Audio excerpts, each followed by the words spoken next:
Support for the Capital Connection comes from New York State United Teachers, working to support students, educators, and public schools as the center of their communities through the Public Schools Unite Us initiative.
It's the Capital Connection. Hi, I'm David Gustina, and back with us this week is New York State Assembly Majority Leader Crystal Peoples-Stokes. She's a Democrat from Buffalo, the 141st Assembly District. I really enjoy talking with her. She has a lot to say about a lot of issues. Welcome back, Majority Leader Peoples-Stokes. Thank you so much for having me. I'm grateful to be here. Well, it is, of course, budget crunch time. We're a couple of weeks late now. What can you tell us about where we are? I've seen some articles suggesting it's almost done. We're sort of in a framework of a deal, and it could be done by this week, maybe voting on it into next week. Where does it stand in your mind now? Well, it looks like we're closer than we were when we started, much closer. I'm not thinking that there'll be anything that'll necessarily be voted on this week, but I do anticipate that the budget should be complete by next week. And what about Governor Hochul, of course, a fellow Democrat, the governor who has said, it doesn't really matter whether the budget is on time or not if I don't get my agenda items in the budget. What do you think about those comments? Well, I think my friend is starting from a good purpose, but I'm not so sure that is necessarily the correct way to go. I think a budget document should be filled with a lot of numbers as opposed to a ton of policy. And so, when you start out from a policy perspective, then you've got to get over 100 or so people agreeing with you on that policy. And to assume that that would happen just because you put it in the budget is not a fair assumption. And so this is where we are. Yeah, one of the items that's been holding up the budget has been the issue of discovery, the amount of evidence that has to be provided in a criminal case. And the governor seems to want to change those rules. Where are you on this whole issue of discovery? Well, I'm not in total disagreement with the original discovery bill that was passed, but I do know that, in a government where compromise is required, on a regular basis, that you perhaps sometimes need to revisit things. And so I think the revisiting that we've been through as a legislature under the leadership of the speaker and an amazing staff, I think, we've come to a place where the governor can agree that she's gotten what she wanted to see and that we are still in a position where we protect the people who really need, social justice. Yeah, and one of the things that the governor has talked about is affordability for New Yorkers and the idea of giving people $500 inflation refunds, basically.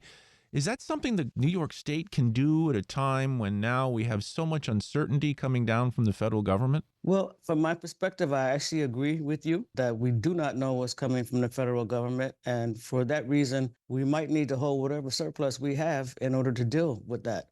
However, the governor is entitled to her opinion.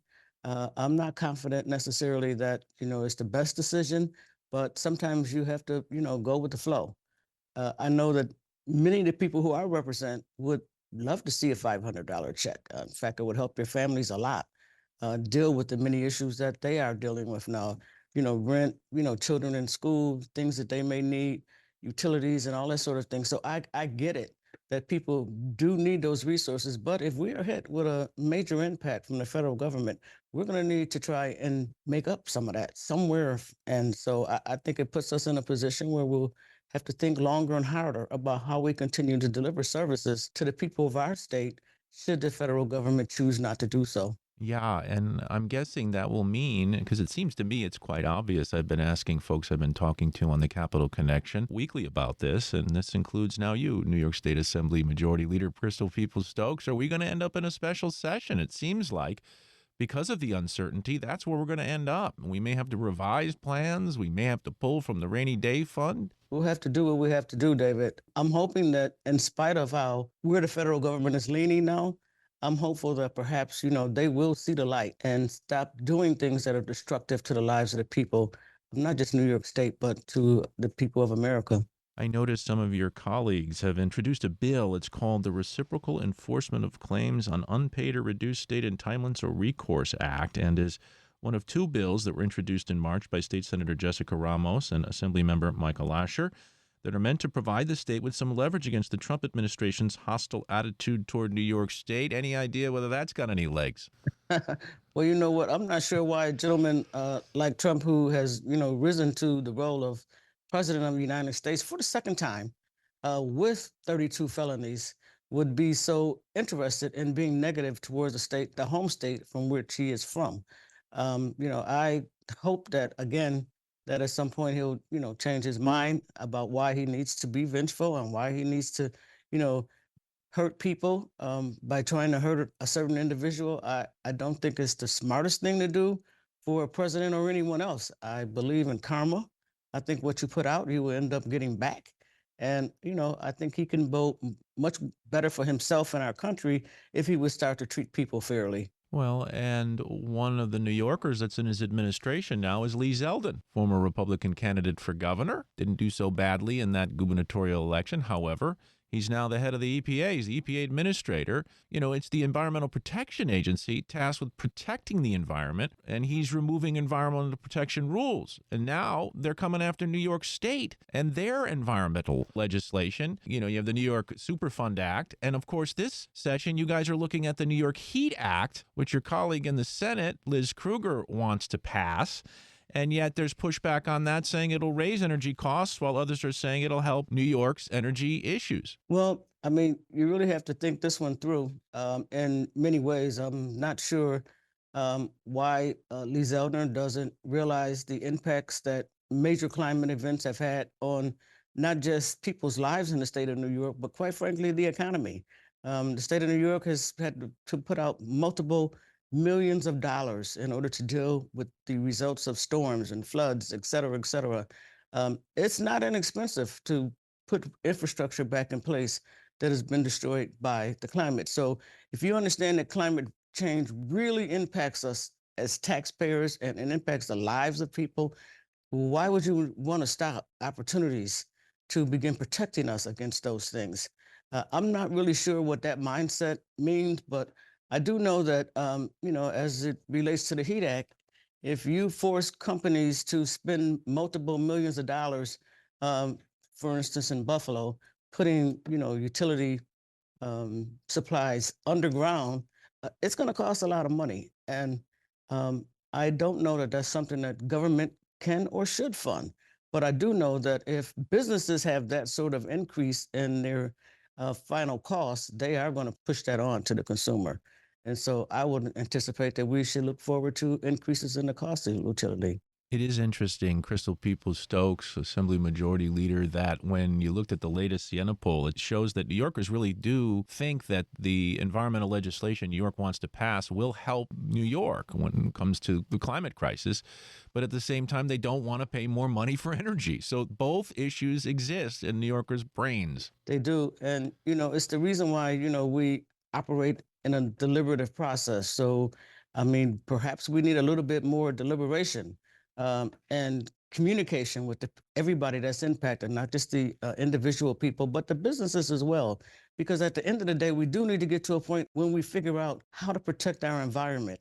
But we have to have everybody engaged. And I don't think you can, just mandate it on them. You have to get them engaged in the process of coming up with what that solution is. And I think we're close. And by the way, I like some of the changes that were made in my good friend Liz Krueger's bill and the new sponsor in the assembly, Joanne Simon, but I'm not confident that, it's not going to increase the cost for the people that I represent in the city of Buffalo. Just anecdotally, Crystal Peoples Stokes, what are you hearing from your constituents with what's happening on the federal level as it impacts New York? We're hearing about these tariffs affecting farmers to local businesses because of these threatened tariffs. We've also seen the markets hit hard, obviously, and people worried about things like 401ks. But what are you hearing from your constituents? Well, I do hear from constituents that they're not necessarily happy with the fact that the price of everything is going up because of the tariffs. I've heard from restaurant owners who literally have to raise the price. I've heard from people who traditionally are able to sell their products, particularly I'm speaking now of liquor products that they used to be able to sell in Canada that they can sell there no longer because they took it all off their shelves. And so it definitely is having a negative impact on my constituency. In fact, today, in the city of Buffalo, there's some 200 people who are trying to understand the changes that the federal government is trying to make on Social Security. We have the Center for Elder Law and Justice supporting us with all of the details. And there's literally some 200 people trying to understand how they can protect their Social Security from the federal government. That's real. People feel it. And so the best thing we can do is give them whatever information they need to figure out how to protect themselves as we go through this Trump administration. Is your mind blown in any way, Crystal Peoples Stokes, that Republicans and Democrats have always, at least in the past, agreed that Social Security was sacrosanct, that you didn't mess with it, that so many older Americans who vote in mass numbers want your hands off it, and yet they're messing with it, it seems like. Well, it's because, so quite frankly, some New York voters and American voters did not understand that, this man was going to do what he said he was going to do. And honestly, I've been paying into Social Security since I was 14 years old. And I don't think that anybody should be touching the money that I put away for my life in the future, no matter what they think the reasons why it is. People pay into Social Security. It's not all government funds. These are people's dollars that they put in. I think it's absolutely totally unfair for them to be looking at it. Now, why would people vote for somebody that they knew were they going to impact their Social Security? I can't explain that.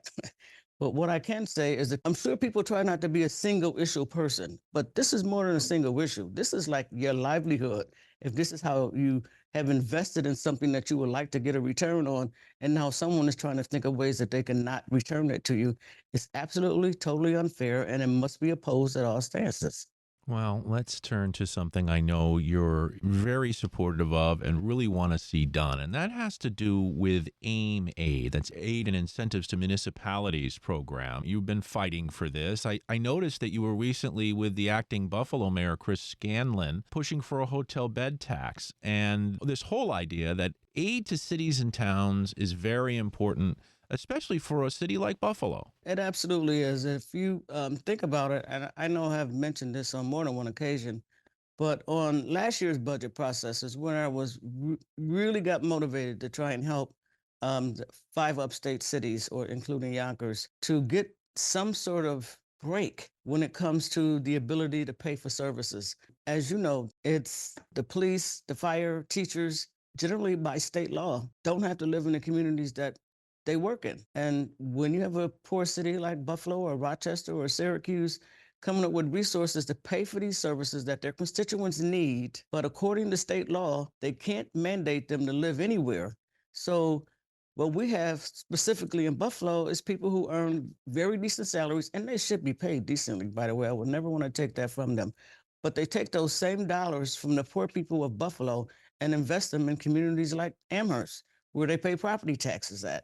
And so, since the state is the one who requires this, then they should understand that it's incumbent upon them to try to help those communities that don't have the capacity to continue raising property taxes because the people don't have the capacity to be able to pay it. That they should do something to be helpful. Now, I will note that the governor has this year again put an additional 5 million for those cities upstate that specifically will help them with unrestricted resources, however they want to use it. But I think it should be more. And I will not give up that fight until we have an opportunity to see that happen. You're listening to the Capital Connection. I'm David Gustina, and we're speaking with Assembly Majority Leader Crystal Peoples Stokes. Well, you are a member of the Black, Puerto Rican, Hispanic, and Asian Legislative Caucus, and you recently, back in February, released a 2025 Empower Black New York agenda. Can you talk to us a little bit about that? Well, not in specificity because we released that sometime in around February during our caucus weekend. And honestly, the full details of it, I did not on a regular basis participate in. But what I do know is what Black people and Brown people suffer from in Syracuse is the same thing they suffer from in the Bronx or Brooklyn or anywhere else in the state of New York. And so we do have to have some specific looks at how do you improve the quality of life for these people. While it's not like they're just all waiting for you to take care of them. No, some of these people work, they work every day, they invest in the communities where they live. They should be getting something in return. And so I do think that, there is a bit of a culture in America where people of color are not prioritized. They don't receive the same privilege as other people. And as soon as we get to eliminating that sort of behavior, the better off we'll all be.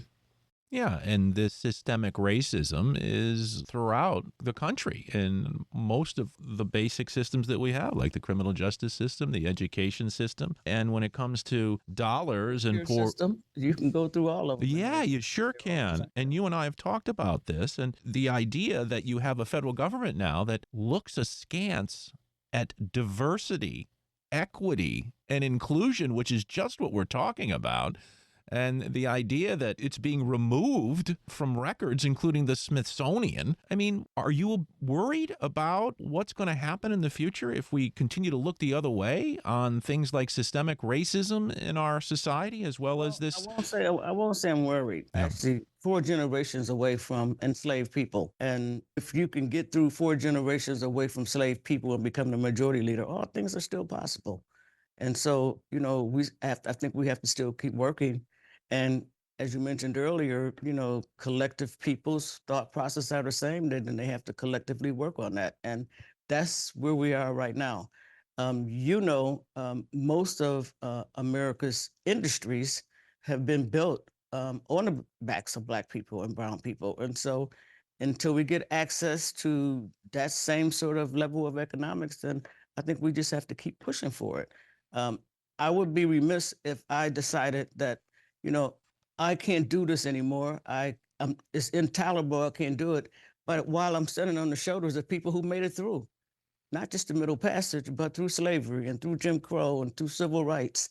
I mean, the Civil Rights Act of 64 and the Civil Rights Act of 65, those were fought for by Black people, but they're enjoyed by everybody. And it should be that way.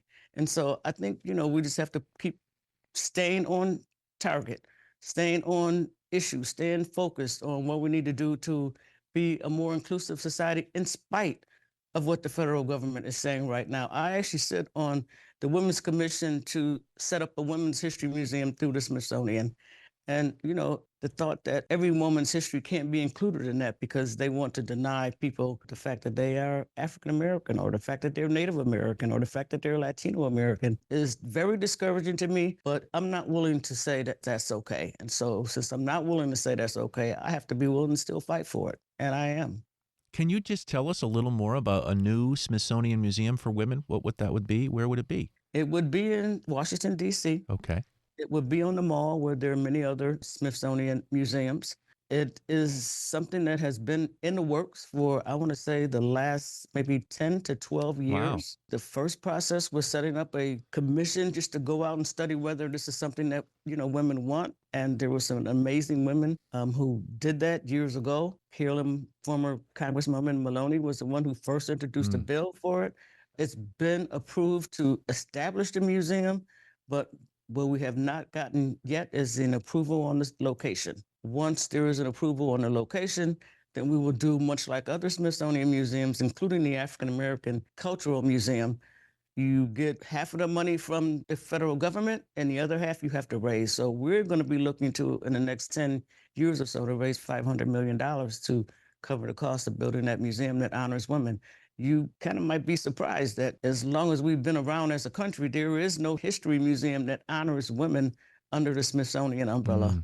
Well, thank you for your efforts. The Question I have now has to do with mental health. It seems like with the issue of cell phones in school that there's going to be a ban for students, whether it's, bell to bell or there's some sort of agreement to allow some use of it at break periods. I don't know how that's going to play out, but this is a major issue between the cell phone itself and the use of social media. We're seeing depression rates skyrocket. We're even seeing suicidation and all sorts of problems, not to mention just paying attention in school. Yeah, it's a challenging issue, but I think we still have to keep discussing it. I think most children have had the access to some sort of computerized equipment in their hands since they were infants almost. And I'm thinking of my 2-year-old great granddaughter who already knows how to scroll things on the phone and how to push the button when she wants FaceTime to go off. She's 2. And I don't necessarily think that it's always a negative to have access to a phone because you can actually do research on it. So I think we should be focusing more on how do we turn that phone into an arm of research to educate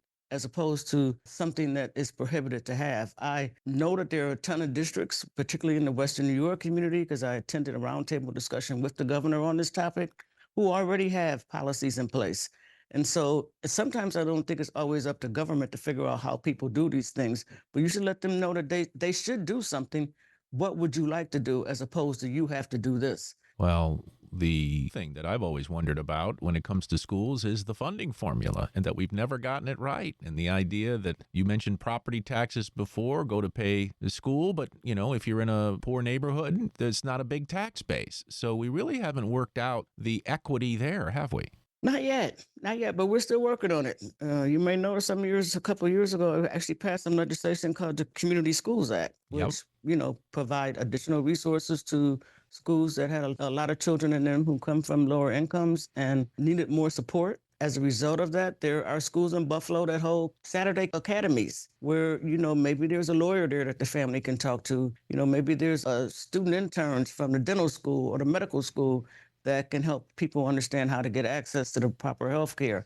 I've even seen some young people have the opportunity to ride a horse. It may seem like it's not a learning activity, but it is a learning activity. And when you come from a community where you never get that experience, adding that experience could add value to your education. So I think community schools are working.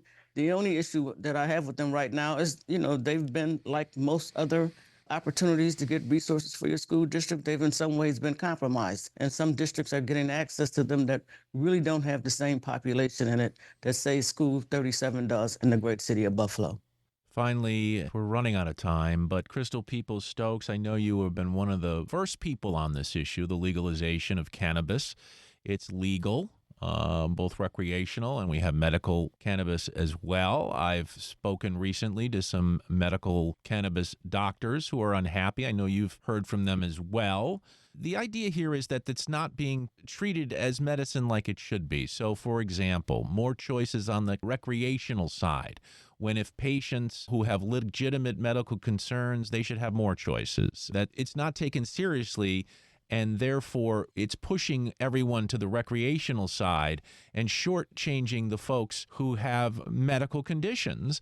And on top of that, that it costs less to test your product if you want it on the recreational menu than it does if you want it on the medical menu.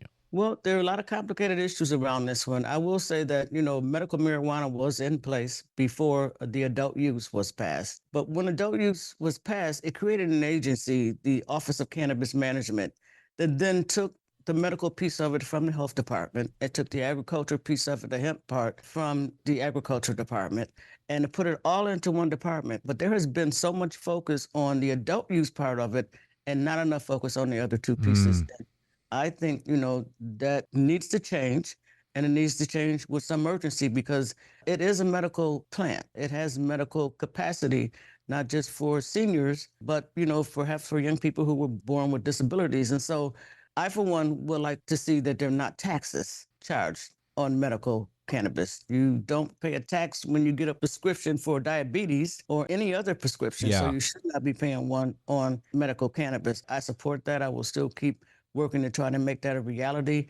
And I'm looking forward to the day when not just this current administration, but any administration in the future really takes this product, this plant, seriously for what its potential could mean to not just our society, but to the ability to have revenue to do the sort of things that you need to do in your community. I am not confident, honestly, in the administration of how things are going now with the Office of Cannabis Management, but I think that there is potential. And since I know that there is potential being the lead sponsor on the legislation, I'm going to continue to keep my eyes on the prize and push towards the full intent of MARTA. Unfortunately, we are out of time. There's always so much more I could talk with you about, Crystal Well, we'll Peoples have to Stokes. pick another time. I really did want to, have an opportunity to discuss the governor's position on mental health issues. Go ahead. Some people really do need help. And whether they know they need help or not is not the issue. The issue is that they need it. And for us to assume that we can't figure out a way to get them support that they need, either voluntarily or involuntarily, is almost inhumane. And I think it's a health issue for the people who need us, and I think we should be trying to figure out how do we get to that. I don't think we're there with this budget process yet, but I believe that we can get there, and I quite frankly think we have to.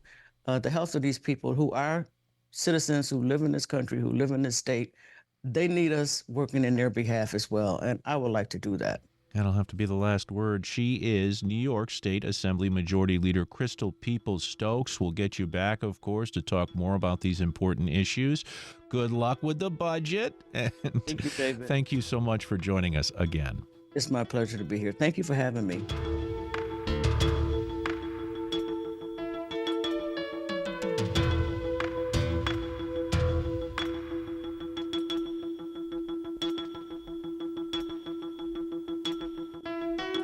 Support for the Capital Connection comes from New York State United Teachers, working to support students, educators, and public schools as the center of their communities through the Public Schools Unite Us initiative.